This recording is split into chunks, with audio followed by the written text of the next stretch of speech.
함께 읽는 창세기 37장 8절에서 20절까지만 먼저 한번 읽어보고 우리 내용들을 계속해서 지난주에 이어 창세기의 내용들을 살펴보도록 하겠습니다. 37장 18절에서 20절입니다. 자, 제가 한 절 읽고 여러분들 한 절 읽고 20절 같이 읽도록 하겠습니다. 자, 제가 먼저 읽겠습니다. 요셉이 그들에게 가까이 오기 전에 그들이 요셉을 멀리서 보고 죽이기를 꾀하여 함께 읽겠습니다. 자, 그를 죽여 한 구덩이에 던지고 우리가 말하기를 악한 짐승이 그를 잡아먹었다 하자. 그의 꿈이 어떻게 되는지를 우리가 볼 것이니라 하는지라. 아멘. 자, 우리 계속해서 우리 창세기를 통하여 하나님께서 그 나라를 어떻게 이루어가는지 살펴보고 있습니다. 오늘 창세기나 여러분들 그 구약의 내용들 보면은 되게 내용들이 그 자체가 스토리가 되게 재미있고 특이한 이야기들도 있고, 아, 성경에 이런 내용도 있었네 하는 약간 막장 이런 내용들도 있고, 그런데 이 내용들 속에서 우리가 뭘 발견해야 됩니까? 아, 우리는 이렇게 살아야 돼. 이렇게 살면 안 되겠고. 이것도 없겠지만 더 중요한 게 뭐예요? 하나님께서 이 사람들의 이 모든 부족함들을 뛰어넘어서 하나님의 큰 이 계획을 어떻게 이뤄가시는지 이걸 좀 발견할 수 있는 안목이 있으면 좋겠어요. 이게 누구에게 주어진 책일까요? 창세기는 출애굽한 이스라엘 백성.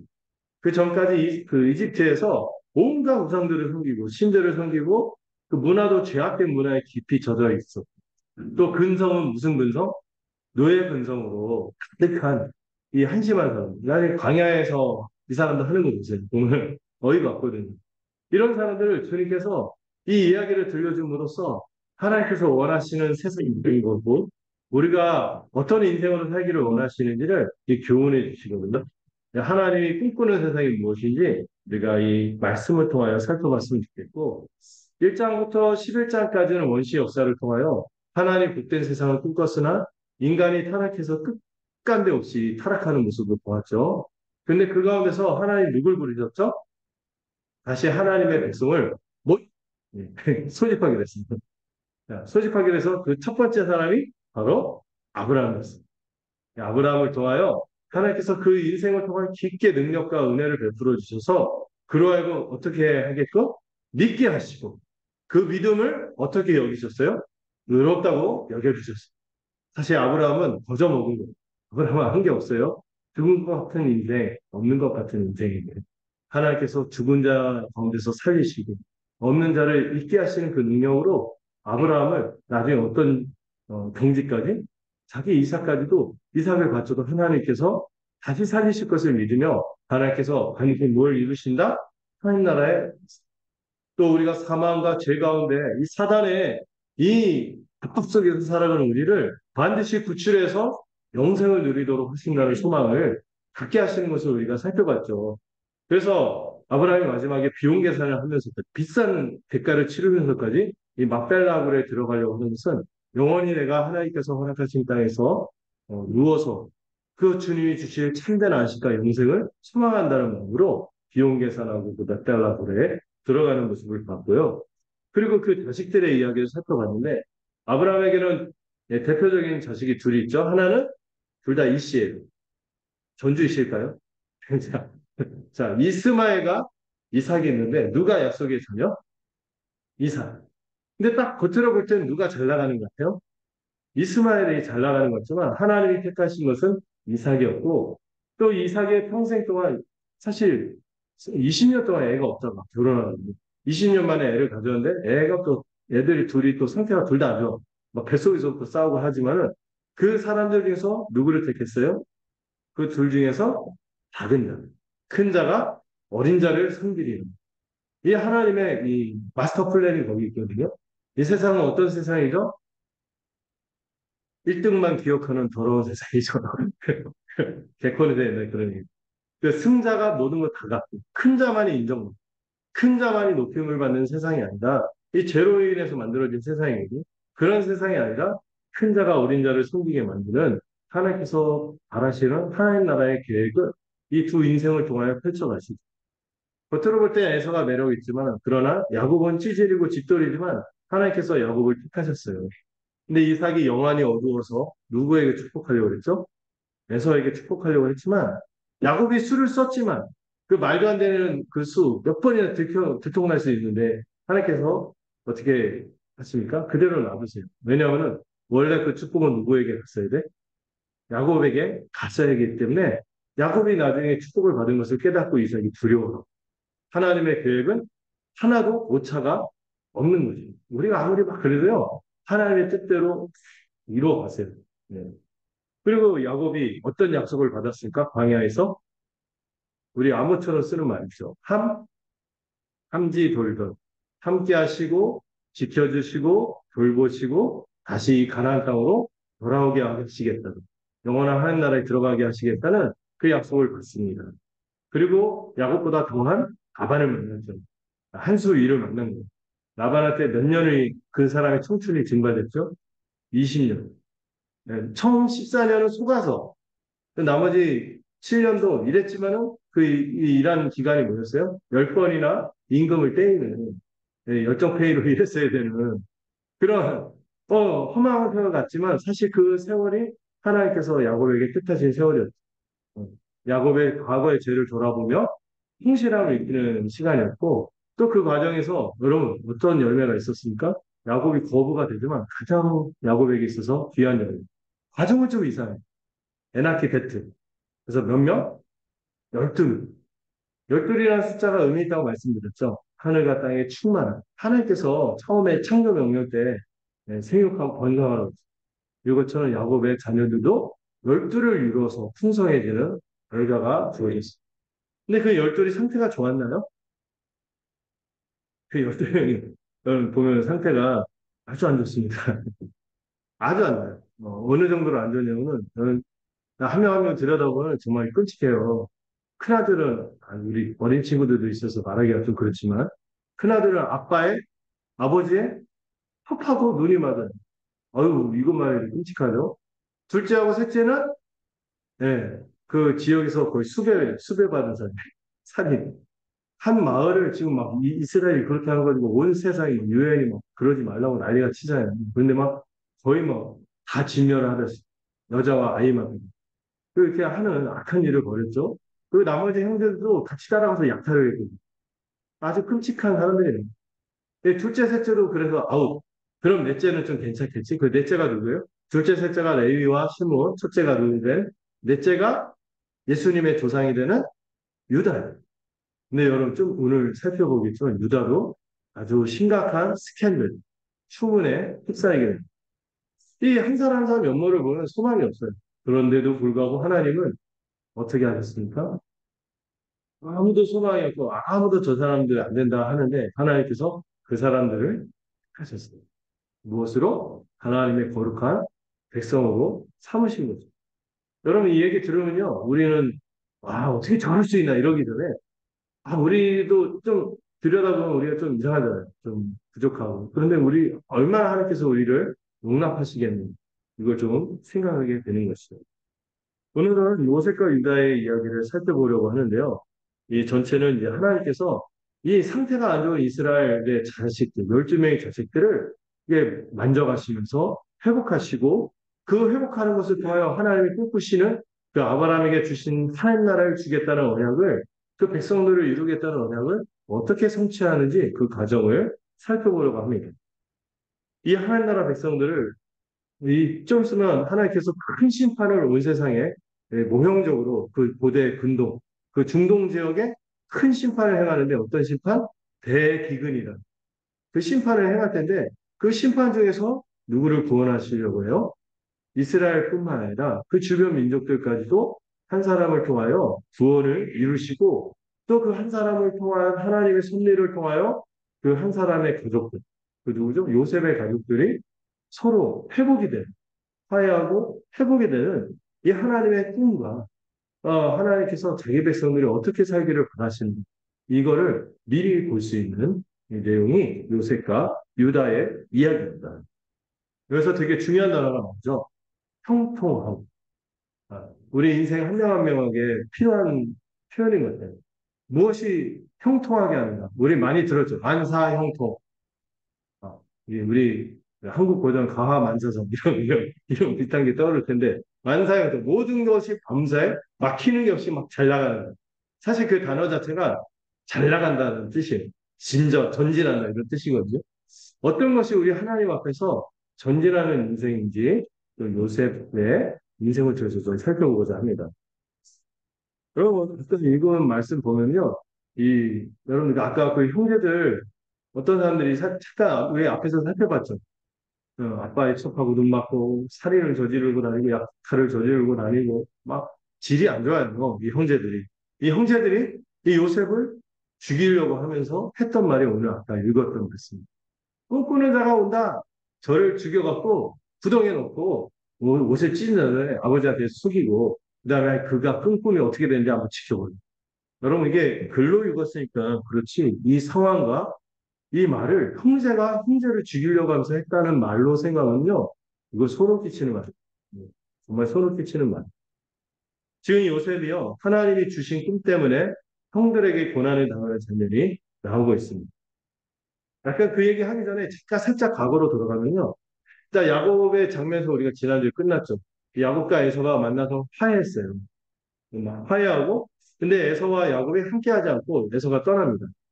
그리고 나서 이 에서의 후손들이 어떻게 살아가는지를 길게 이 36장인가? 그래서 에서 이야기로 거의 한 장을 하래요. 근데 그 에서의 후손들의 모습을 보면 어떻습니까? 굉장히 세상적인 눈으로 봤을 때 잘 나갑니다.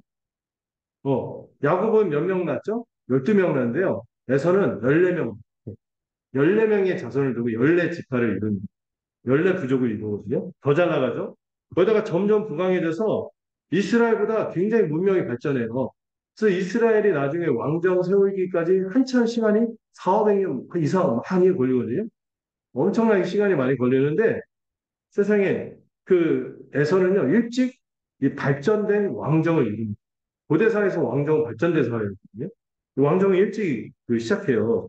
거다가 에돔 사람들은요, 잘 나가는 데다가 이 사람들 똑똑하기로 유명해요. 성경 여기저기 보면은 에돔 사람들이 좀 지혜자로 많이 소개가 돼요. 머리도 좋아요. 그리고 지금도 그 역사에 보면 페트라 지역 있죠.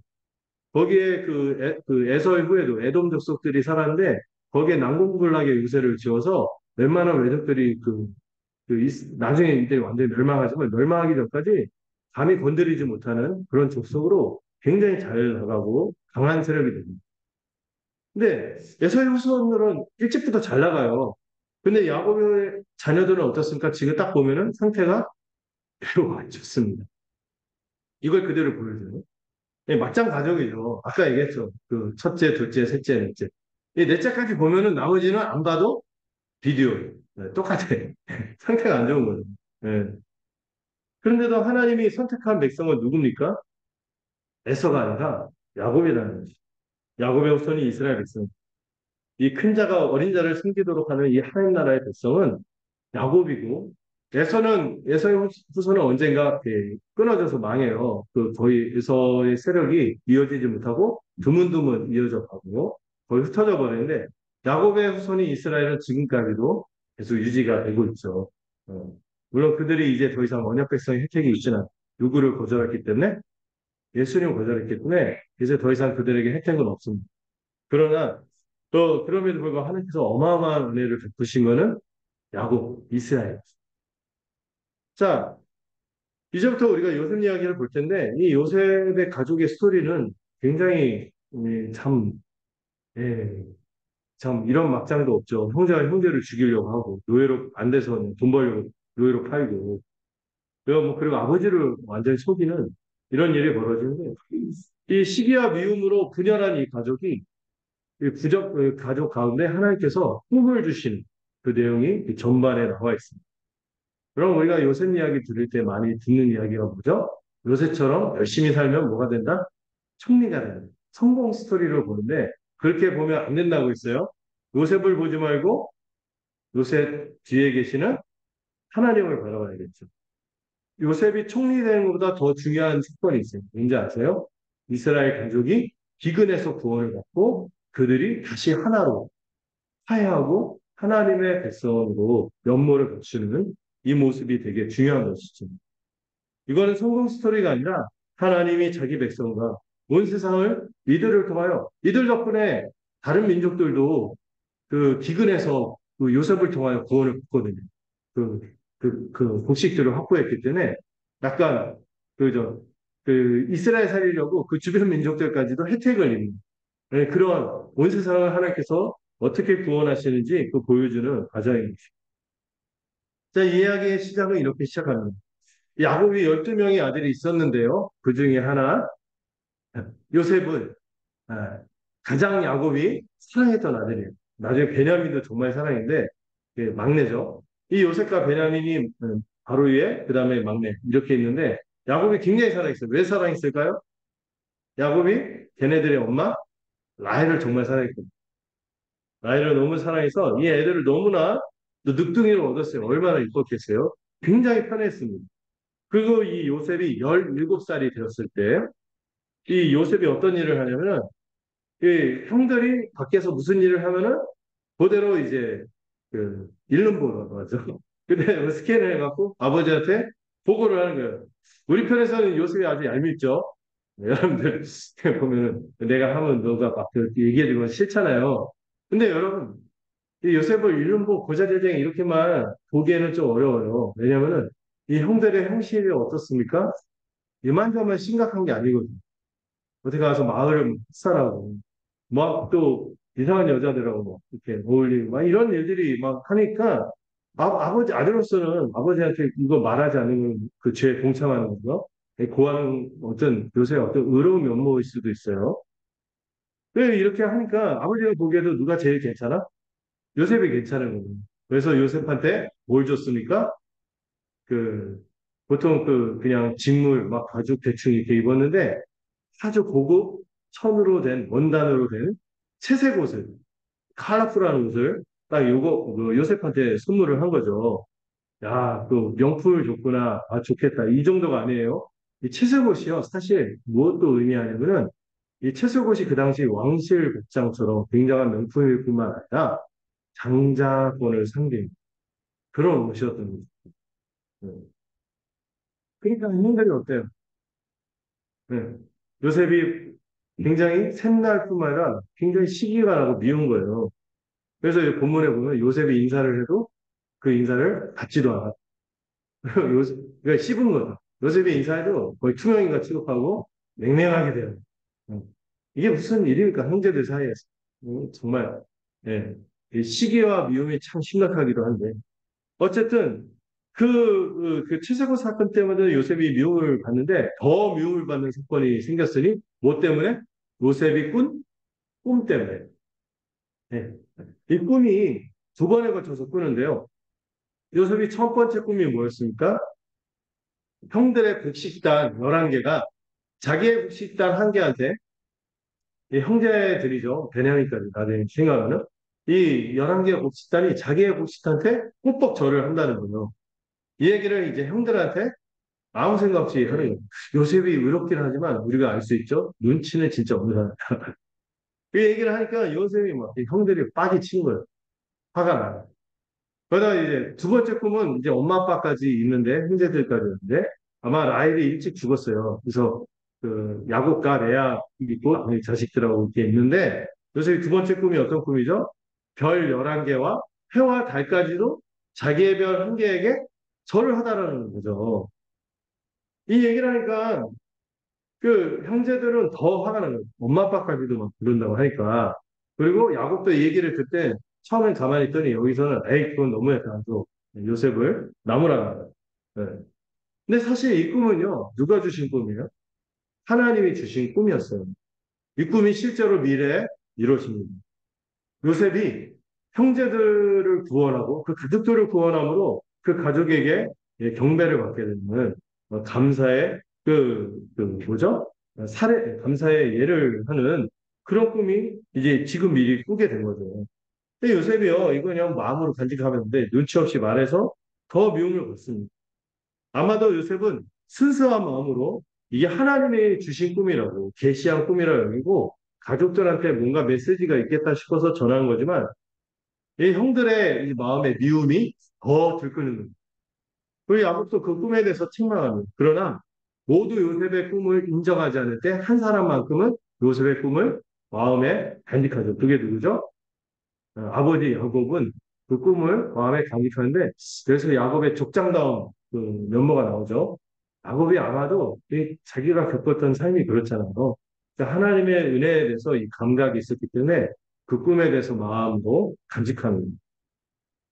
자, 그런데 이 어느 날 요셉이 아버지의 부탁으로 이 세겜 땅, 그 아버지가 있는 그 헤브론 뭐 그쪽 거기서 멀리 떨어진 이 세겜 땅으로 형들의 안부를 확인하러 이 80km 떨어진 길이거든요. 여러분 80km 가는 게 쉬운 일일까요? 쉬운 일이 아니죠. 안부도 묻고 또 안부도 알아보고 또 도시락도 갖다 주려고 형들 도시락을 바리바리 싸갖고 갖다 주려고 이렇게 80km 길을 갔어요. 근데 아버지가 왜 안부를 물으라고 할까요? 근데 얘네들이 기본적으로 어떤 애들? 사고뭉치들이 어떤 사고를 칠지 걱정이 되니까 거기다 한 번에 한 말을 학살해서 그 주변 사람들에서 공부를 일으켰잖아요. 어디서 흩어지는 당하지 않는지 이게 걱정이 되는 거죠. 음. 그래서 이거 좀 알아보라고 딱 보내는데 이 80km 길을 가서 갔더니 그 세겜 땅이 있어 없어. 예, 아빠한테 어디 있다고 딴 데 간 거죠. 우리 어렸을 때 생각을 해보세요. 이게 막 딴 데 가 있는 거예요. 이 형들을 찾지 못하고 헤맸는데 요셉이 기본적으로 어떤 애요? 성실한 사람이에요. 그래서 포기하지 않고 이거 딱 수습을 하니까 형들이 도단이라는 데 갔대요. 근데 도단도 거기가 좀 약간 범죄 막 이런 영상 이런 데거든요. 이 도단까지 그 20km 길을 더 이제 더 그 도시락과 이런 것들을 들고 찾아가는 이걸 통해 요셉이 참 성실한 사람이구나 걸 알 수 있어요. 그리고 이 채색 옷을 입고 이제 깜빡거리면서 형들의 도시락을 그 들고 가는 이 요셉을 보고 오늘 본문에서 그 형들이 뭐라고 비아냥대니까 야 저기 꿈꾸는 자가 온다. 동생도 아니야. 야 요셉이 온다 이거다. 이런 분이면서 야 꿈꾸는 자가 온다. 오니 우리가 죽여버려갖고 구덩이에 던져놓자. 그리고 아버지에게는 악한 짐승이 잡아먹고 둘러대자. 이렇게 말을 해요. 그러면서 이 말도 하죠. 그 꿈이 어떻게 되는지 지켜나가자. 그래서 아주 그 하나님이 주신 꿈인데 이 꿈을 적대할 뿐만 아니라 요셉에게 아주 시기와 미움과 적대심으로 살벌하게 이렇게 대하는 거죠. 그러다가 루벤이 이거 보니까 그래도 큰아들이니까 또 루벤이 어떤 일을 벌였어요, 얼마 전에? 아버지한테 아주 큰 상처를 입혔죠. 이게 있으니까 그 약간 죽이지 말고 구덩이에만 던지자. 이렇게 이제 아우들한테 제안을 하죠. 그러니까 그 아우들도 뭐 피를 볼 것까지 있어 우리 손에 직접 뭐 구덩이 던져놓지 알아서 죽겠지 해서 구덩이 던져버려. 우리 이게 굉장히 그 잔인한 그 아이를 그 채소 옷을 벗기고 막 얘가 뭐 어리둥절한데 형들 도시락까지 갖고 와요. 막 벗겨갖고 막 아마 구타도 했겠죠. 그 다음에 구덩이에다 막 던져버려요. 살지 죽을지 알 수 없는. 물이라도 있으면 어떻게 죽는 거예요. 근데 마치 마른 구덩이에 던져서 이렇게 한 거죠. 음. 그래서 근데 루벤은 속셈이 있었죠. 그렇게 구덩이만 던져놓고 있다가 나중에 몰래 빼가갖고 아버지한테 데려가서 만회하게 점수를 좀 따려고 한 거예요. 다른 이놈들은 그런 놈들인데 저는 안 그랬어요. 얄밉지 않아요? 기본적으로 이 다른 형제들을 생각하지 않는 거죠. 자기만 어떻게든 이 장자로서 이 입지를 하고 이제 되찾고자 이 꼼수를 부린 거예요. 예. 그래서 이제 실제로 이 형제들을 요셉에게 달려들고 옷을 벗기고 구덩이에 던져버렸습니다. 근데 이 본문에 보면요, 굉장히 잔인한 모습이 보면은 형제들이 이 요셉을 이렇게 옷을 벗기고 구덩이에 던져버리면서 요셉이 얼마나 비명을 지르고 울면서 애원했겠습니까? 살려달라고 제발 형, 왜 그러냐 막 그런데 이 소리를 듣고도 그렇게 태연하게 구덩이에 던져놓고 이 장면에서 손을 이렇게 쳤는데 그 자리에 앉아서 요셉이 가져온 도시락을 까먹고 던져놓고 밥이 넘어가니까 자기 형제를 이렇게 죽음에 이르게 던져놓고는 요셉이 갖다 준 음식을 먹고 있는 거예요. 얼마나 잔인한 사람들이. 음. 거의 이 사람들의 모습은요, 하나님의 백성의 모습이라고는 전혀 볼 수가 없는 사람들. 사단의 백성입니다. 저는 이 밥 먹는 모습 때문에 깜짝 놀랐어요. 어떻게 거기서 밥을 먹고. 계속 한쪽에서는 그 요셉의 비명 소리가 막 들릴 거예요. 울고 막 통곡하고 제발 왜 그러시냐고 막 별걸복걸하고 막 그러는데 말은 못하대요. 밥을. 근데 루벤이 잠시 자리를 비운 사이에 이 형제들 중에서 이 루벤이 입지를 잃었고 레위와 시므온도 이 야곱한테 엄청 욕을 먹고 그게 막 팍찌고 있는 가운데 누가 좀 리더 역할을 했을까요? 넷째 유다가 리더 역할을 했어요. 그래서 유다가 나서서 야 그냥 죽여봐야 아무 의미가 없고 저 방금 그때 애굽으로 가는 이스마엘과 미디안 상인들 그 상인들한테 동생을 팔자고 제안 죽여봐야 뭐 의미가 없고 돈이라도 벌자 어차피 노예나 뭐 죽은 거나 죽은 목숨이니까 마찬가지고 돈이라도 벌자고 요셉을 노예로 팔아버려. 여러분 근데 공교로운 것은요 만약에 그때 그 미디안 상인들이 안 지나갔으면 요셉이 거기서 죽었을 수도 있겠죠. 근데 아마 어떤 학자들은 그래요. 요셉이 지금 헤매면서 형들을 찾아갔잖아요. 그 타이밍 도단으로 찾아가고 그 타이밍 때문에 시간이 벌어져서 마치 그 미디안 상인들이 지나갈 수 있었다. 이렇게 딱 이렇게 공교롭게 하나님의 섭리가 있었다. 이렇게 얘기하기도 합니다. 자, 그리고 나서 요셉은 노예로 팔려가고 형제들이 어떻게 합니까? 그 채색 옷을 아주 증오스럽죠. 이 채색 옷을 갈겨이렇게 찢은 다음에 거기다가 순념소를 죽인 피를 적셔요. 그리고 피를 적신데 아버지에게 갖다 주면서 이게 아버지의 아들의 옷이 아닙니까? 그래요. 그럼 그 말도 이상해요. 요셉의 옷이 아닙니까? 이러지도 않아요.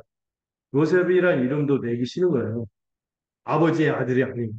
지 형제는 아니라는 거죠. 아버지의 아들의 피가 아닙니까? 하면서 그 피를 확인하라고 주는 거예요. 네. 야곱이 이것 때문에 큰 충격을 받고 쓰러져요. 그래서 죽어서 차라리 요셉 곁에 가겠다고 울부짖어요. 이걸 듣고도 형제들이요. 그 표정 관리하면서 티 안 내고 막 그렇게 하는 장면이 있어요.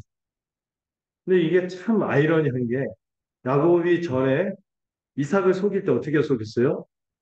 형인 것처럼 순념소 가족을 뒤집어 쓰고 아버지를 속였잖아요. 이번에는 아들들에 의해서 순념소 피를 묻힌 채색올리스에 의해서 속임을 당하는 그런 모습이 나옵니다. 음. 그런데 이제 요셉이 팔려가도 참 이렇게 좀 너무 어둡지만하게 지금 어떤 사람한테 팔려갑니까? 이집트 황제 파라오. 이 바로의 최측근이 친위 대장 보디발에게 팔립니다. 보디발은 거의 측근 중에 측근이 최측근이. 네. 이 보디발에게 팔렸고 지금 요셉의 상황은 노예로 팔려가서 앞이 볼 수 없이 길을 잃은 것 같지만 여러분 하나님께서 요셉에게 준 꿈은 길을 잃지 않고 계속해서 그 길을 하나님께서 인도하시는 대로 그를 이끌고 있는 것을 볼 수 있죠. 자, 그러면서 여러분 37장이 그런 내용이 나오고 38장에 보시면은 새로운 다시 어떤 인물에게 초점이 성경의 초점이 바뀝니다. 38장 26절 한번 볼까요? 38장 26절 함께 읽어보도록 하겠습니다. 여러분도 한번 읽어주실까요? 38장 26절입니다. 시작.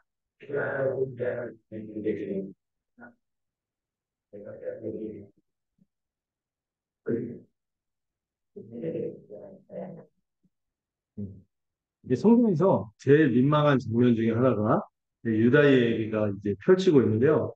아까도 유다가 실질적인 그 형제들 중에서 리더 역할을 하고 있다고 그랬죠. 그래서 이제 유다 이야기가 이제 나오는데 여러분 이 유다가 그나마 그 형제를 안 죽이고 돈 욕심에 팔긴 했지만 안 죽이고 리더 역할을 해서 유다가 좀 괜찮은 사람인가요? 유다도 여기 이 38장 보면은 이 애들 좀 막장이에요. 이 유다가 형제들과 일단 떨어져 살아요.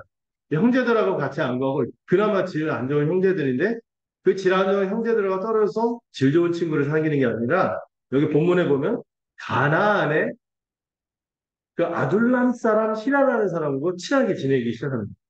네, 여러분 그 이 친구는 요새 유다의 형제들이 일진이라면은 이 아둘람 사람 히라는 그 감옥에 갔다 온 그런 평가자. 얘는 일진 정도가 아니야. 그냥 전과자들. 더 심하게 악한 친구하고 어울리기 시작합니다. 이 아둘람이 나중에 그 다윗이 그 불에 피하잖아요. 그 불 이름이 아둘람이죠. 한 비주류 아주 그 질 안 좋은 사람들 모인 곳이 아둘람이에요. 이 가나안 중에서도 아주 질이 안 좋은 아둘람 사람 히라하고 친구하고 친하게 지내고 그리고 그 중에서도 우상숭배가 가득하고 음란하고 이런 여인들 그런 여인들 중에 한 가나안 여인하고 눈이 맞아서 그 가나안 여인과 결혼해서 아들을 셋을 낳습니다. 여러분 아브라함도 그렇고 이삭도 그렇고 야곱도 그렇고 어디에 공을 들였어요? 어떻게 하면 자기 자식들이 누구하고 결혼하지 않도록 가난한 여인들하고 결혼하지 않도록 했었는데 유다는 일부러 가서 악한 놈들하고 사귀고 이상한 여자 만나서 결혼까지 한 거예요. 그래서 그 아들 이름이 하나는 엘, 오난, 셀라 이게 세 명의 아들을 낳는데요.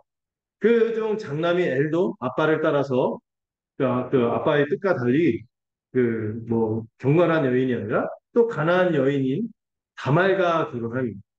근데 이 다말이 가난한 여인이긴 하지만 나중에 보시면 좀 그나마 좀 괜찮은 여자였어요. 근데 이 집안의 흐름이 되게 안 좋아요. 유다의 장자 엘도 하나님 보실 때 어때요? 굉장히 악해서 이 사람이 어떻게 악한지는 안 나와. 이 차마 그를 담기에도 악했나 보죠. 하나님 직접 개입해서 그를 심판해서 죽여버려. 장남이 죽어버린 거예요. 장남을 죽일 정도로 이 집안의 흐름이 어때요? 아주 개판이거든요. 음. 근데 엘이 죽고 이제 누가 과부가 됐어요? 다말이 과부가 됐어요. 그러면은 유다는 경건한 가문의 사람으로서 비록 그렇게 하지만 그 가문에 선한 전통이 있으니 그게 뭐냐면은 대대 결혼이 되는 거죠. 대대 결혼이 뭔지 아시죠? 대보를 이어가. 네. 그 집안의 대를 이어가는 그 결혼. 이게 뭐냐면 우리나라에도 역사 속에 있었는데 형사취수제라고 하죠. 어떤 형제가 죽으면은 그 형제가 자식이 없이 죽으면은 이 과부가 소망이 있어요, 없어요? 소망이 없어요. 그 당시에는 여자가 그 과부에다가 자녀도 없으면 정말 재취업도 안 되고 취업도 안 되고 재혼하는 거 상상도 못했어요, 그 당시에. 거의 그냥 이렇게 살아야 되는 거예요. 그런 가운데서 누가 이제 처녀하고 결혼하는 거지, 과부하고 결혼하는 거 하겠어요? 네, 뭐 이런 상황에서 직접 그러니까 이 과부도 돌보지만은 중요한 건 뭐예요? 이 형제가 대가 끊어지면 안 되기 때문에 그, 그 과부가 된 홍수나 제수 사이에서 자녀를 낳고 그 자녀를 형의 호적으로 입적을 시킵니다. 그래서 그 형의 대가 이어지도록 하는 제도가 계대 결혼입니다. 이 계대 결혼에는요, 굉장히 중요한 정신이 있어요. 일단 그 과부를 돌보는 역할을 하고 기업을 이어가게 해서 그런 사람을 고엘이라. 나중에 이 고엘 제도가 어디에서 드러나죠? 예수님의 조상이 다윗의 조상이 보아스와 룻이 이 기업 물은 제도를 통하여 보아스와 룻이 결혼을 하죠. 이 기업 물으는 자, 이 고엘이라는 뜻이 구원자라는 뜻이 있어요. 왜냐하면 자기 동족이 어려운 가운데 처했는데 그를 공경 가운데 두지 않고 구원하는 그래서 고엘이라는 제도라고 설명하기도 합니다. 이 계대 결혼을 했는데 이 계대 결혼에는요 굉장히 심오한 그리고 우리가 볼 때는 좀 이상하죠. 아, 홍수하고 결혼해서 애를 낳는다고? 제수하고 같이 결혼해서 애를 낳는다고? 우리하고 좀 안 맞죠? 우리는 살고장제도 잘 돼 있고 또 인구도 많고 요즘은 뭐그 무슨 족이라고 하죠? 딩크족이라고 애 안 낳아도 막 그게 그냥 상관없고 막 그러니까 근데 그 당시에는 죄를 잇는 문제가 굉장히 중요했어요. 그리고 그거를 하면은 그 집안에 약간 죄를 저지르는 느낌? 대가 끊어져요. 이것 때문에 이 제도가 굉장히 권장할 만한 아름다운 미덕이었죠. 사회복지제도일 뿐만 아니라 신학적으로 더 중요한 의미가 있어요. 이거 기억하세요. 이 계대교로는요. 여러분 이 세상에 뭐가 들어와 있죠? 죽음이 들어와 있고 가난이 들어와서 원래 대를 이을 수가 없어요. 죽음 때문에. 가난 때문에 누가 돌봄을 받을 수가 없어요.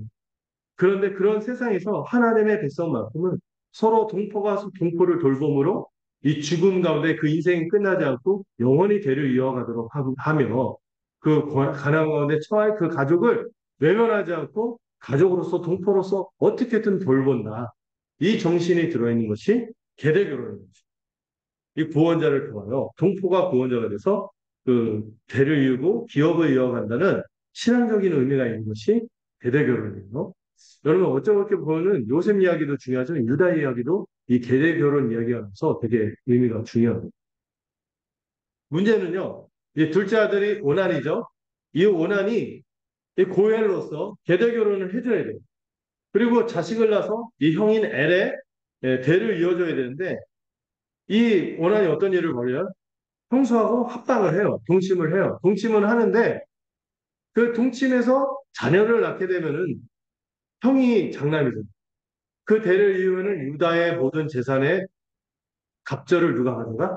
자기가 안 가져가고 엘의 대를 이을 그 자녀가 가져갈 것이 싫은 거예요.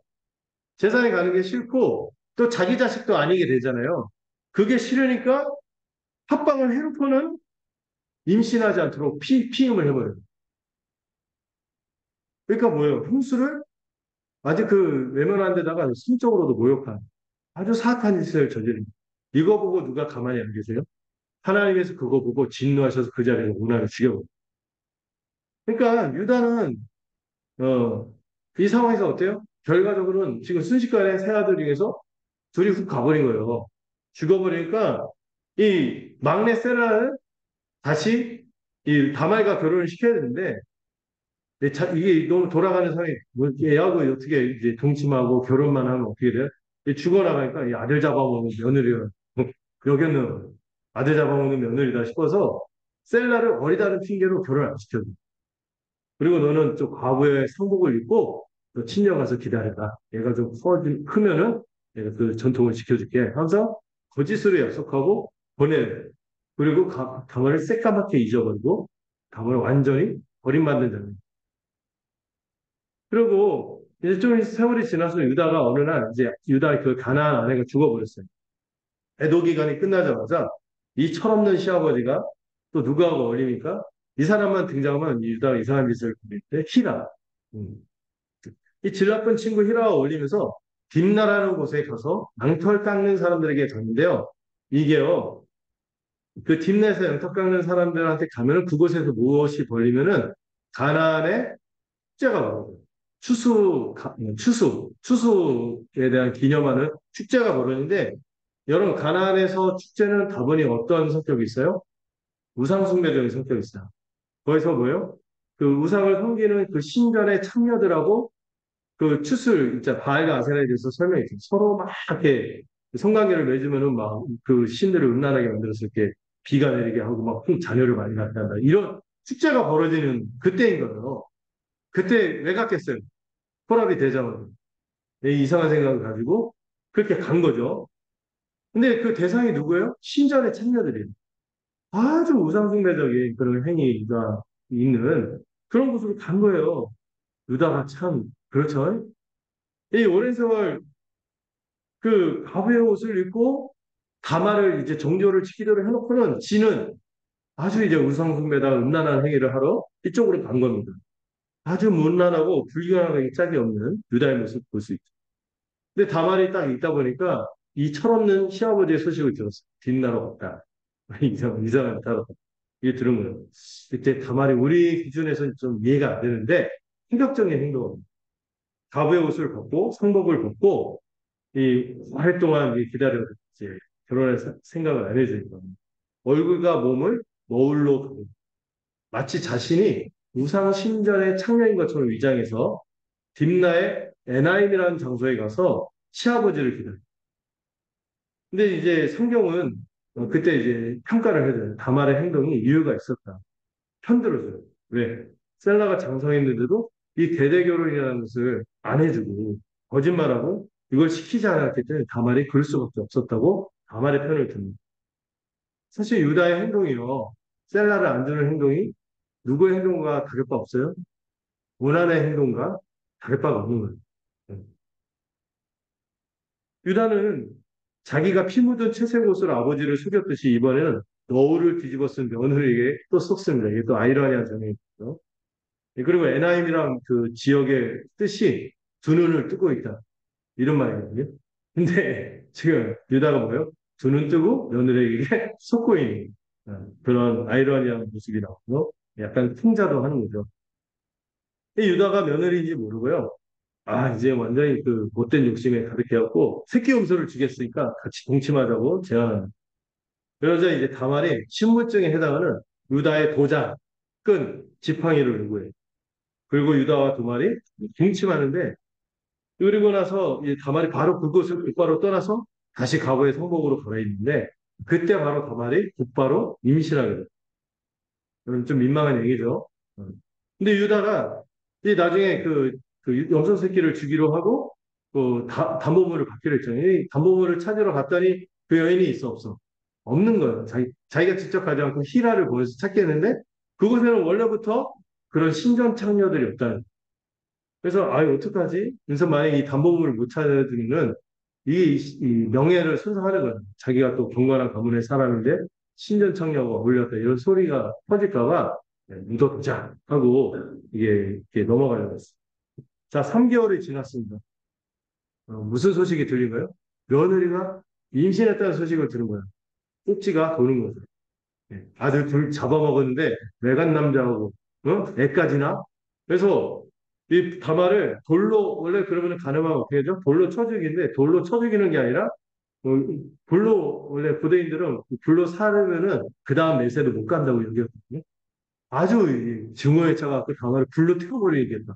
불로 살라버리겠다고 불살라 죽이라고 그러면 아주 분노가 그게 다르면서 자기는요, 약속을 지키지 않고 우상숭배적인 그런 성매매를 했음에도 며느리의 간음에는 내로남불의 분노를 보이는 유다의 모습을 보여주고 있습니다.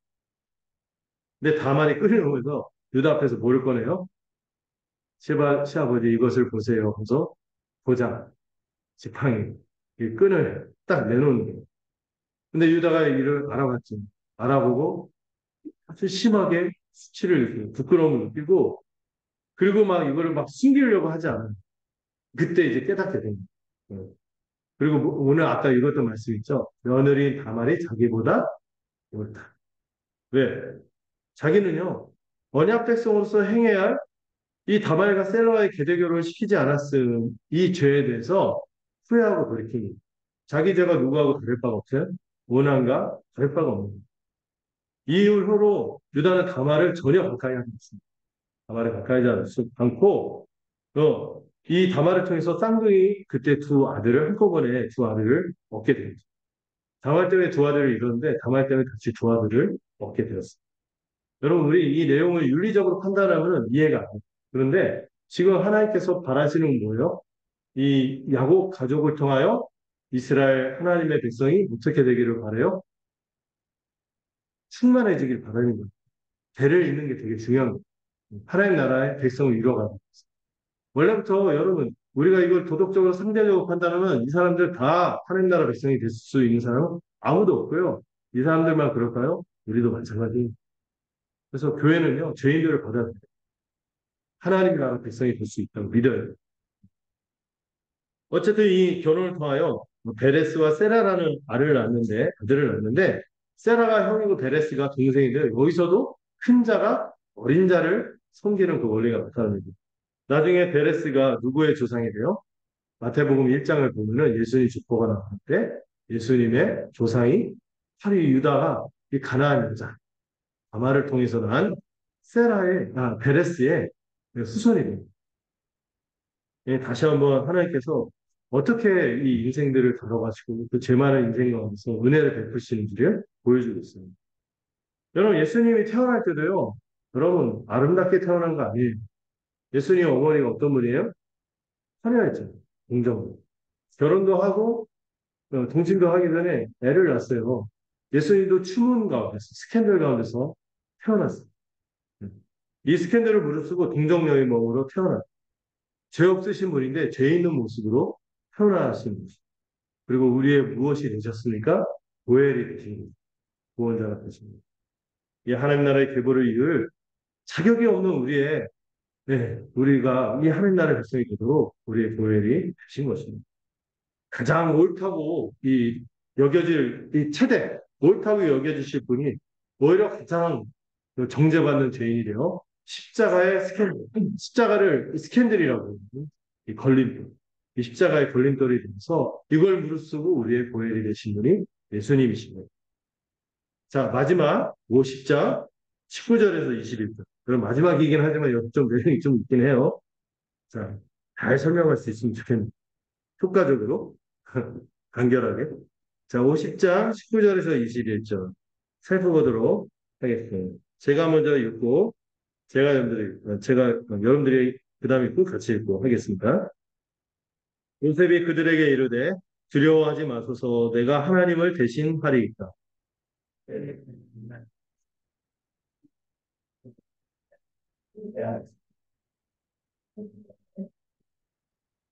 같이 읽겠습니다. 당신들은 두려워하지 마소서 내가 당신들과 당신들의 자녀를 기르리이다 하고 그들 간곡한 말로 위로하였다. 자, 요셉이 누구에게? 네, 형제들에게 하는 말인데요. 자, 이 얘기 하기까지 스토리를 좀 살펴보도록 할까요? 이제 요셉이 어디로 갔어요? 이집트, 애국으로 팔려갔습니다. 이제 바로의 신이 되자 보디발의 노예가 됐습니다. 여러분, 노예가 되면 그 인생이 앞이 보입니까? 캄캄하죠. 그런데 특이하게 요셉이 종이 된 순간에 요셉의 인생을 성경이 어떻게 평가합니까? 모든 일에 형통해. 여러분, 저희가 노예로 가면 인생이 끝난 거잖아요. 소망이 없는 거죠. 근데 성경은 그 인생이 평통하다. 이렇게 말해요. 왜 그럴까요? 하나님이 그와 함께하는 임마누엘의 은혜가 있었기 때문입니다. 여러분, 우리가 어떤 상황이라도 하나님이 함께 하십니다. 임마누엘의 은혜가 있으면 그 인생은 어떤 인생이에요? 통통한 인생입니다. 그리고 요셉은 그 임마누엘의 은혜를 입어서 종살이를 하면서도 여전히 어떤 삶의 자세를 유지합니까?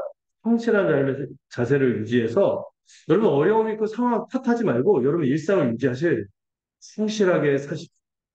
그렇게 살아서 보디발의 신뢰를 받고 가정 총무가 됩니다.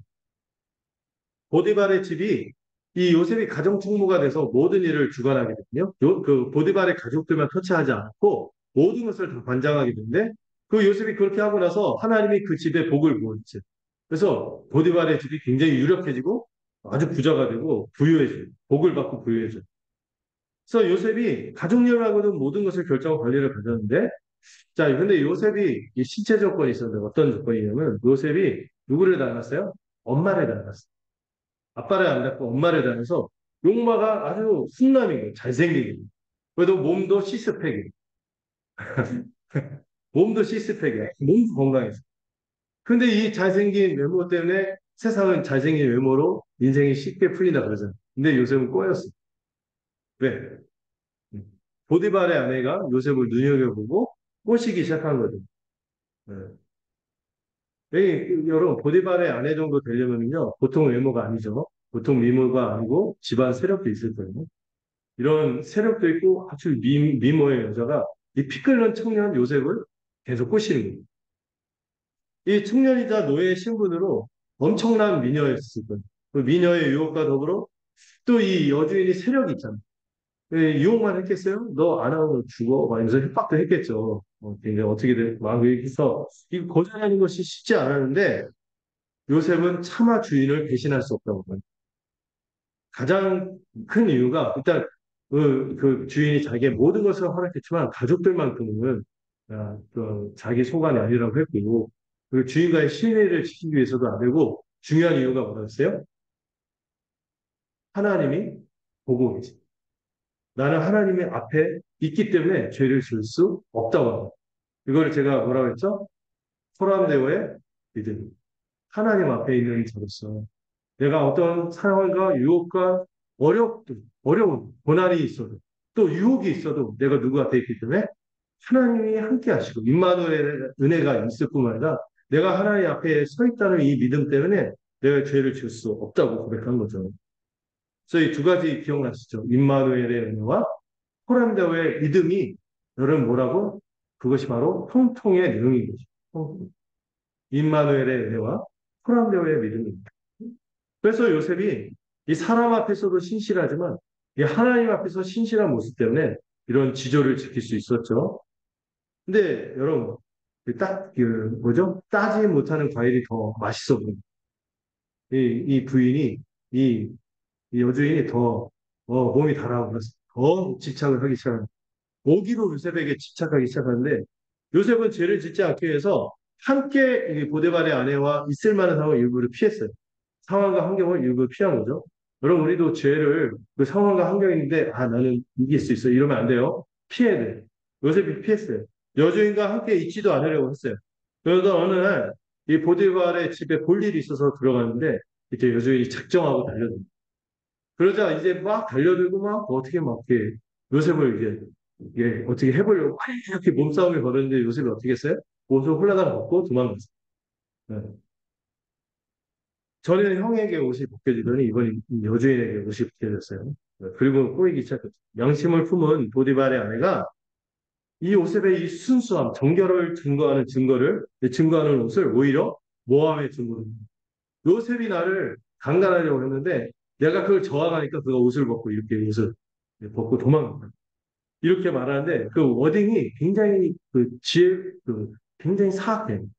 굉장히 간교하고 사악한데 뭐냐면 당신이 데려온 남편 탓을 하는 거죠. 당신이 데려온 이 히브리 종이 나를 강간하는 거예요. 근데 집안 사람들이 다 어떤 사람들?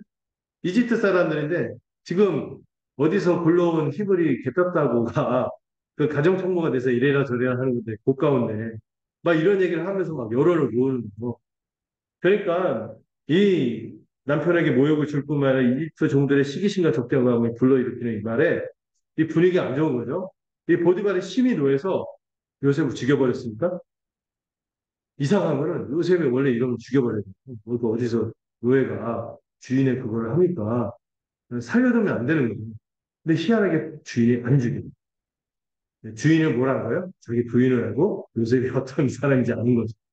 요셉을 안 죽이고 단지 자기 체면 때문에 조용히 자기의 사설 감옥에 가둬버립니다. 근데 어떻게 보면 요셉의 입장에서는 그 인생이 어때요? 종살이의 옥살이로 이어지는 이 콤보 고난이 상상도 못할 고난이 주어진 거예요. 근데 그때도요, 성경이 요셉을 어떻게 말합니까? 형통해. 왜 형통했다고 해요? 여전히 임마누엘의 은혜가 있고 그 가운데서도 요셉은 포로함의 믿음을 간직하기 때문입니다. 그는 감옥에서도요, 간수장의 호의를 얻어요. 그리고 17살 때 종으로 팔렸죠. 그리고 그 모든 세월이 지나서 11살, 11년이 지났어요. 11년. 여러분, 종살이와 옥살이 11년. 상상이 됩니까? 청춘이 없는 거예요, 요새는. 사춘기 때 팔려가서 피 끓는 20대가 없는 거예요. 11년이 경과된 거예요. 그래서 28살이 됐는데, 그때 마침 이 보디발의 사설 감옥에 바로에게 술을 따르는 관원장하고 떡을 구워주는 관원장이 잡혀들어요. 아마 그 보디발의 감옥에 갇혔으면 거의 운명이 어떻게 될지 모르는 미움을 받아서 측근이었다가 미움을 받아서 이제 숙청을 당할 수도 있고 다시 복직될 수도 있는. 근데 거의 복직되기에는 소망이 없어. 이 보디발의 감옥이 들어. 요셉도 거기에서 완전 잊혀진 인생이 됐어. 어떻게 될지 모르잖아요. 근데 술 맡은 관원장, 떡 맡은 관원장 하니까 그냥 뭐 요리하는 사람이구나 이렇게 아니라 이게 실제로는 그 지위가 그 비서실장 같은 거예요. 왕이 옛날에는 독사를 많이 했잖아요. 그 술을 맞는다는 그의 안전을 보장합니다. 예? 그래서 술 친구 아무나 합니까? 옆에서 술 따르면서 뭐 말동무도 해주고 하니까 거의 비서실장이죠. 그다음에 이 떡마트 관원장도 그 전체 그 음식을 관장하는 사람으로서 내무부 장관 이런 사람들이 이런 사람들이 요셉하고 같이 지내게 됩니다. 그리고 보디발이요 일부러 그 요셉이 그들을 섬기게 해요. 간수장한테 얘기를 들었겠죠. 요셉이 계속해서 성실하다. 그들을 섬기게 하고 요셉의 계속 이 코람데의 믿음으로 신실했던 것. 근데 어느 날 두 관원장이 꿈을 꿨죠. 한 관원장은 그, 뭐죠? 그 포도를 땄는데 그 포도를 가지고 어떻게 하는 꿈이었고, 떡 관원장은 그 떡이 있었는데 광주에 떡을 새들이 막 가져가는 꿈을 꿨는데, 그 꿈이 무슨 꿈인가 근심한데 요셉이 꿈을 풀어줬습니다. 술 맡은 관원장은 어떻게 될 거다? 복직해서 다시 영광을 되찾을 거다. 떡 맡은 관원장은 새들이 시체를 참수당해서 시체가 쪼아먹고, 이런, 꿈풀이를 해줬네요. 네, 여러분, 여기서 요새 그 꿈을 풀어주면서 술 맡은 관원장한테 부탁을 하고, 당신이 이제 복직하고 영광을 되찾을 테니까 내 억울함을 풀어줘서 내가 여기서 벗어나게 좀 해달라, 감옥에서. 벗어나달라고 하는데 이 술 관원장이 복직되자마자 어떤 일이 있어요? 요셉을 깡그리 있어요. 그리고 11년을 그 종살이 역사를 보냈는데 2년의 세월이 또 침묵 가운데 흘렀어요. 그러면 이게 이제 굉장히 좌절이 오는 거죠. 이제 뭔가 결정적인 계기가 주어진, 눈에 보이는 계기가 주어졌는데 2년이 갑자기 또 사라져버려요. 소식이 안 들려요. 2년을 잊어버립니다.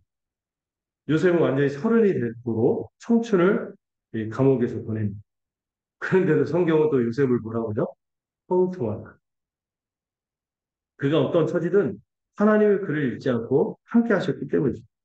모든 것이 합력하여 선을 이루고 2년이 지나자 바로가 꿈을 꿨습니다. 그 꿈이 두 가지 꿈이었는데 한 번은 7마리 아주 뚱뚱한 암소, 아주 토실토실한 암소가 나왔는데 갑자기 7마리 끔찍하게 앙상한 그 소들이 나와서 그 풍성한 암소를 잡아먹어요. 그리고 또 꿈을 꿨는데 7개 그 아주 풍성한 이삭이 또 나중에 나타난 비싼 말의 이삭에 의해서 잡아먹히는 꿈을 꿨어요. 바로가 두려움에 사로잡혀서 이 꿈을 풀려고 온갖 지혜자와 종교인들을 불러도 이 답을 얻을 수 있었나요? 얻을 수 없었어요. 근데 막 이렇게 해서 막 근심하고 있는데 옆에서 술마트 봤는데 그때 뭐가 떠오르는 거예요? 요셉이 떠오르는 거예요. 요셉이 떠올라서 바로에게 추천해 줍니다. 왕이시여 제게 허물이 있습니다. 제가 이런 일이 있었는데 2년을 그 사람 잊어버렸습니다. 그래서 요셉이 바로 앞에 서게 되죠. 근데 이제 요셉이 바로 앞에 섰을 때 요즘 사람들 자기 피아를 해요. 근데 요셉이 자기 피아를 하지 않죠. 자신에게는 꿈을 해석할 능력이 없고 오직 누가 하나님께서 해석해 줄 것입니다. 하면서 하나님께 겸손히 영광을 보고 그리고 놀라운 거는 지금 바로가 이 파라오잖아요. 파라오라는 이름의 뜻이 뭔지 아세요? 태양신의 아들이라는 뜻이에요. 이집트에서 제일 주신으로 섬기는 게 누구죠? 태양신 라예요. 그 태양신 라를 섬기는 바로 앞에서 오직 하나님만이 참된 하나님이라는 신앙 고백을 합니다. 이거 말하면 죽을 수도 있거든요. 그런데도 그게 담대하게 고백해요. 그리고 나서 요셉이 그의 꿈을 해석하면서 그 꿈의 내용이 뭔지 아시죠? 뜻이 7년의 대풍년이 있을 것이고 그 뒤에는 이 7년의 대풍년이 있었는지도 모를 정도로 어마어마한 7년의 대기근이 시작이 되면서 온 세상에 하나님의 심판하에 있을 거라는 그런 예언을 요셉이 해주는 거죠. 그것만 얘기할 뿐만 아니라 대안 없이 그것만 얘기하면 미움받죠. 대안도 얘기해 줘. 전적으로 이거를 대비할 총책임자를 두고 미리 풍년 동안 열심히 객시고 거둘 뿐만 아니라 바로의 직속 창고를 곳곳에 만들어서 구제할 수 있고 창고를 만들어 달라고 이렇게 얘기를 합니다. 근데 바로와 신하가 그 얘기를 좋게 듣고 원래 고가와야 되잖아. 어디서 히브리 종따이가 와서 왕궁에서 이런 얘기를 해. 시건방지게. 이러지 않고요. 이걸 다 좋게 받아요. 누가 함께 하셨기 때문에 하나님이 함께 됩니다. 그래서 그 자리에서 바로가 요셉을 그 일을 맡을 총책임자로 세워요. 그리고 총리의 자리까지 바로 요셉이 오르게 됩니다.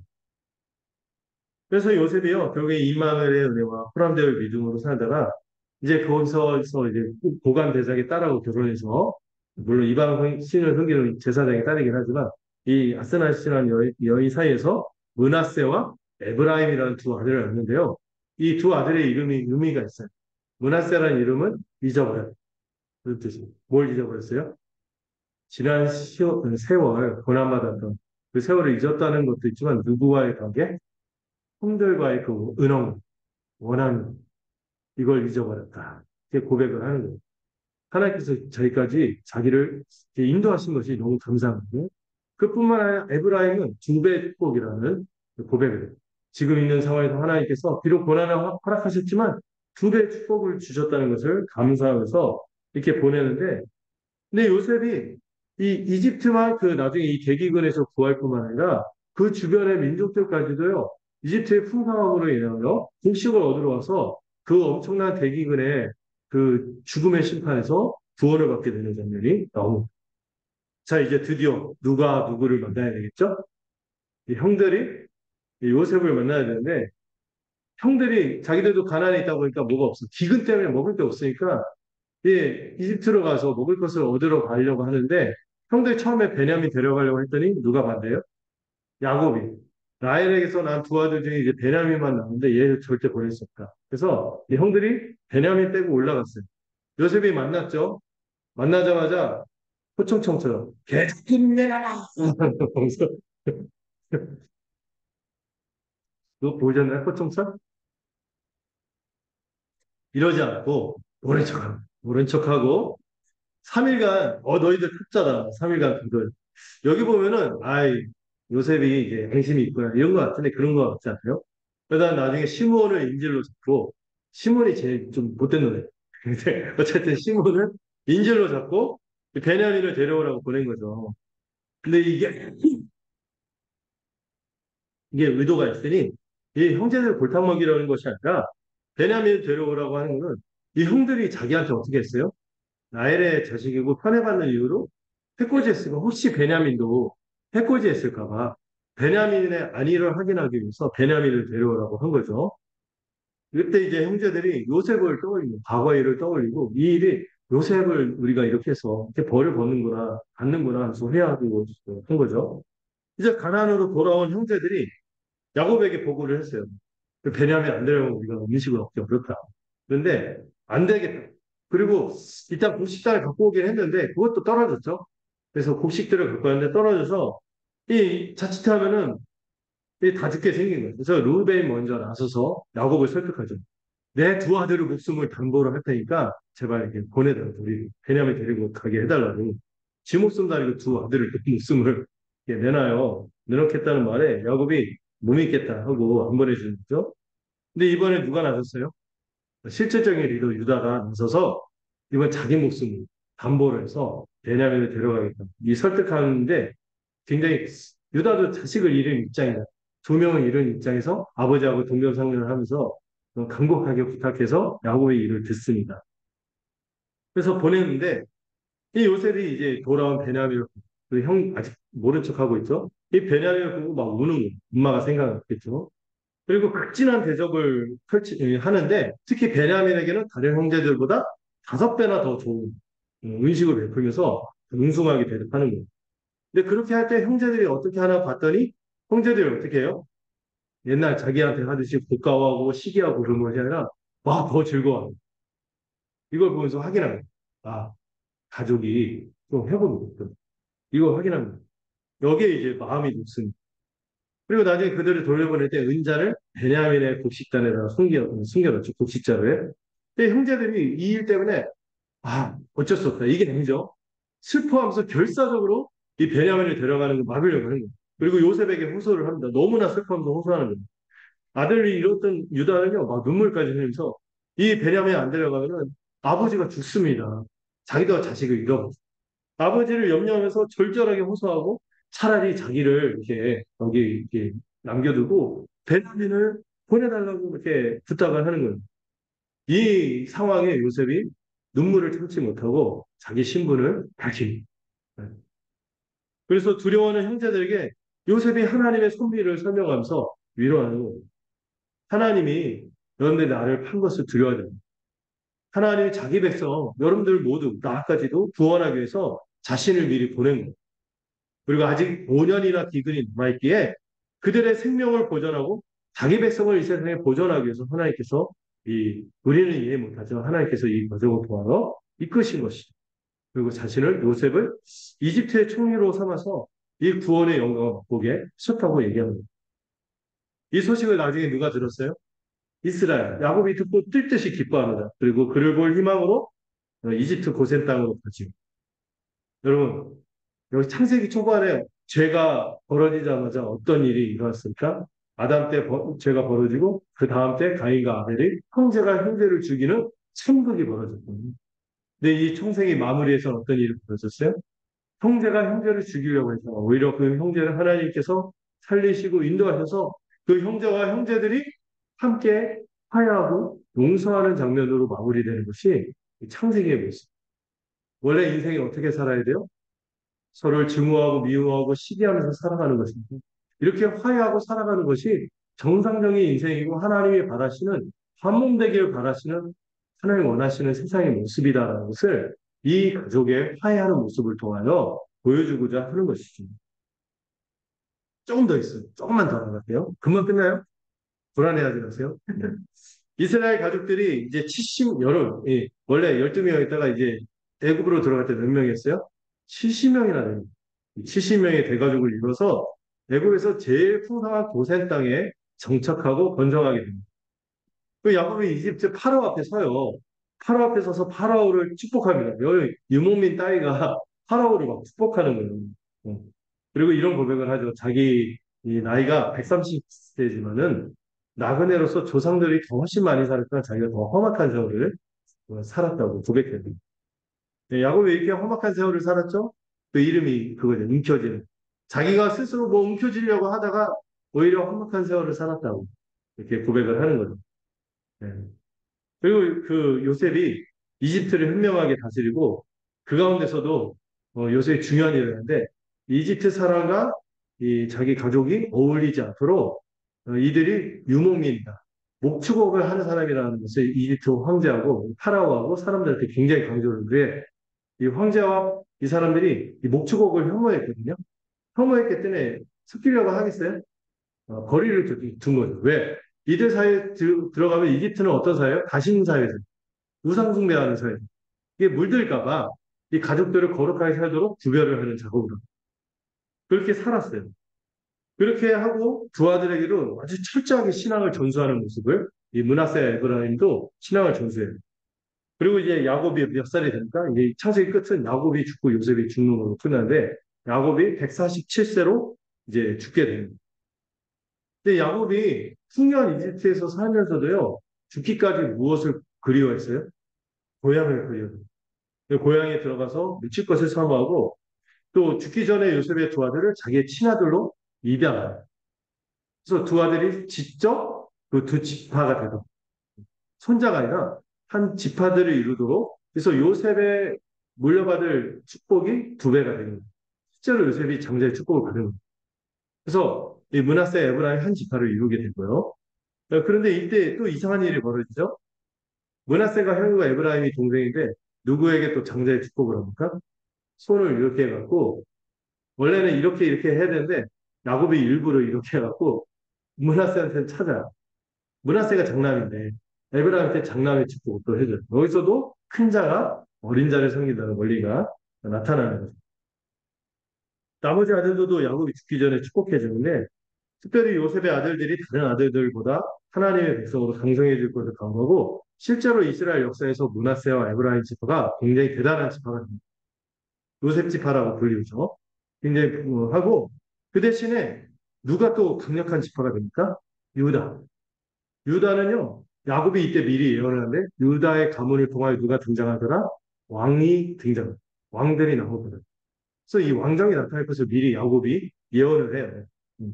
그래서 여러분 이 여기에 야곱의 축복이 되게 중요한 게 유다는 왕의 가문을 이루어서 누구의 조상? 예수님의 조상이 되고 또 유다의 그 야곱의 또 다른 아들들 중에서 스불론의 그 예언을 하는데 이 스불론 지역이 축복을 받을 거예요. 영광을 얻게 될 것이라고 하는데 이 스불론 지파의 지역이 어느 지역이 돼요? 나중에 갈릴리 지역이에요. 이 갈릴리 지역에서 누가 활동해요? 예수님이 활동하면서 그 땅에 영광이 임하게 됐습니다. 이 창세기 있었던 그 예언이요. 예수님 때 거의 그대로 성취되는 것을 볼 수 있어요. 음.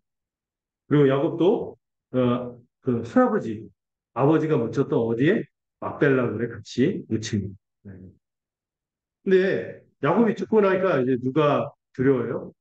이 형제들이 두려워하는. 왜? 아버지가 살았으니까 아버지 눈치 때문에 우리를 맺었지. 아버지 죽었으니까 요새 거칠 게 없을 거야. 우리 대작도를 낼지도 모른다. 그런 막 두려워하는데 어떻게 했어요? 요셉이 그때 오늘 방금 읽었던 말씀. 제가 하나님을 대신하겠습니까? 복수는 누구 거? 하나님 거잖아요. 내가 하나님을 대신하겠습니까? 두려워하지 마소서. 하나님께서 섭리하여서 여러분들을 구원하시기 위해서 나를 이렇게 인도하신 것입니다. 내가 당신들을 돌보겠습니다. 이렇게 막 말하는 거죠. 그래서 강력한 말로 위로하는 장면으로 끝나요. 요셉은 이제 110세까지 살다가 애굽에서 죽습니다. 그러나 그 역시도 먼 훗날 400년이 지나 출애굽할 때 그 꼭 자신의 유고를 고향 가나안 땅에 묻어달라고 유언하고 그의 생애를 마쳐요. 요셉의 유언대로 400년이 지나서 이스라엘 백성이 이를 잊지 않았거든요. 요셉의 유고를 그대로 화면에 보관했다가 그걸 가지고 가나안 땅에 들어갈 때 실제로 가나안 땅에 입성할 때 그 요셉의 유고함을 가지고 들어가요. 끝까지 하나님의 이 기억, 하나님 나라를 사모하고 요셉의 인생을 마감한 거죠. 그래서 여러분들 이스라엘이 광야에서 40년간 뺑뺑이 돌았잖아요. 그때 두 개의 함을 갖고 다녔거든요. 하나는 뭐예요? 법계. 하나님의 임재가 함께 하시는 임마누엘의 은혜를 상징하는 법계를 갖고 다녔고 또 하나의 함이 뭐예요? 요셉의 유다. 하나님 앞에서 늘 살고자 하는 그 포란도의 믿음을 가득한 이 요셉의 함을 가지고 40년간을 이스라엘이 간직하고 있다가 가나안 땅에 들어가는 거예요. 여러분 이런 은혜들을 우리가 보면서 이 창세기 전체를 통해서 하나님 나라의 꿈이 어떻게 진행되고 그것이 요셉 꿈으로 어떻게 연결돼서 하나님의 백성이 어떻게 보존되고 번성하는지 그 과정을 살펴봤습니다. 또 여러분 우리도 바로 그런 백성들인 걸 잊지 않았습니다. 우리가 뭐로 살아야 합니까? 임마누엘의 은혜로 살고 호람되의 믿음으로 살아가서 형통한 인생이 되기를 바라고요. 또 창세기 처음에 이 죄의 흔적으로 서로 시기하고 미우고 다퉜던 이 하나님의 백성이 이 창세기 끝에서 어떻게 됩니까? 대동단결. 대동단결하잖아요. 우리도 이런 모습으로 살아가는 것이 하나님의 백성의 올바른 면모인 것입니다. 우리가 이런 하나님의 백성으로 하나님 나라의 꿈을 꾸기를 소망합니다. 기도하겠습니다. 하나님 아버지, 오늘 이 요셉과 유다의 삶을 통한 하나님께서 부족하고 허물 많은 인생들이지만 그들을 선택하시고 은혜로 축복하셔서 자격 없는 이들이지만 그들을 하나님 나라 백성으로 삼으시고 신실하게 인도하신 것을 살펴보았습니다. 언제나 하나님이 우리와 함께 하시며 임마누엘 하시는 것을 잊지 않게 하시고 우리가 또한 하나님 앞에서 호람되어의 믿음으로 살아가도록 우리를 축복하여 주시옵소서. 그것이 바로 형통한 인생이며 우리의 삶의 모양이 어떠하든지 하나님이 임마누엘의 은혜로 함께 하시며 우리 또한 호람되어의 믿음을 간직하고 살아가는 복된 인생이 될 줄로 소망합니다. 이 믿음으로 살 수 있도록 인도하여 주시옵소서. 예수님의 이름으로 기도드렸습니다. 자, 우리 함께 찬송가 384장 함께 찬양하도록 하겠습니다.